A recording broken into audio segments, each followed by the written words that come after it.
ಚಾಮರಾಜನಗರದ ಈ ಹಳ್ಳಿಯಲ್ಲಿ ನೀರು ಕುಡಿದ್ರೆ ಯಮನ ದರ್ಶನ ಗ್ಯಾರಂಟಿ. ಪ್ರಶ್ನೆ ಮಾಡಿದವರಿಗೆ ದಬ್ಬಾಳಿಕೆ, ಜಾತಿ ನಿಂದನೆ, ಬೆದರಿಕೆಯ ಆರೋಪ. ಯಾರು ಕೇಳ್ತಾರೆ? ಬೂದಿತಿಟ್ಟು ಗ್ರಾಮದ ಪ್ರಾಬ್ಲಮ್. ಶುದ್ಧ ಕುಡಿಯುವ ನೀರಿನ ವ್ಯವಸ್ಥೆ ಇಲ್ಲದೆ ಗ್ರಾಮಸ್ಥರು ನರಳಾಡ್ತಾ ಇದ್ದಾರೆ.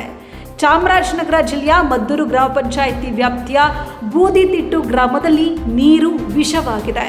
ಕಲುಷಿತ ನೀರು ಸೇವನೆಯಿಂದ 10 ಜನ ಸಾವನ್ನಪ್ಪಿದ್ದಾರೆ ಎಂದು ಗ್ರಾಮಸ್ಥರು ಆರೋಪ ಮಾಡ್ತಾ ಇದ್ದಾರೆ. ಕುಡಿಯುವ ನೀರಿನ ಮೂಲಗಳಾದ ಕೊಳವೆ ಬಾವಿ ಹಾಗೂ ವಾಟರ್ ಟ್ಯಾಂಕ್ಗಳಲ್ಲಿ ಅಶುಚಿತ್ವ ಕಂಡು ಬರ್ತಾ ಇದೆ. TDS ಮೀಟರ್ ಮೂಲಕ ನೀರಿನ ಮಾಲಿನ್ಯ ಪ್ರಮಾಣದ ಪರೀಕ್ಷೆ ಮಾಡಲಾಗಿದೆ. ಈ ನೀರು ಕುಡಿಯಲು ಯೋಗ್ಯವಿಲ್ಲ ಎಂಬುದನ್ನು ಸಾರ್ವಜನಿಕರು ತೋರಿಸಿದ್ದಾರೆ. ಪಂಚಾಯಿತಿ ವತಿಯಿಂದ ಯಾವುದೇ ಶಾಶ್ವತ ನೀರು ಶುದ್ಧೀಕರಣ ಕ್ರಮವನ್ನು ಕೈಗೊಳ್ಳದ ಆರೋಪ ಕೇಳಿಬಂದಿದೆ.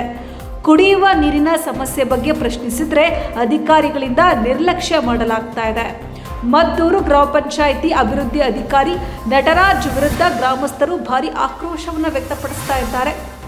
TDS ವಾಟರ್ ಚೆಕ್ ಮೆಷಿನ್ನಲ್ಲಿ 944 ಪ್ರಮಾಣ ಪತ್ತೆಯಾಗಿದೆ.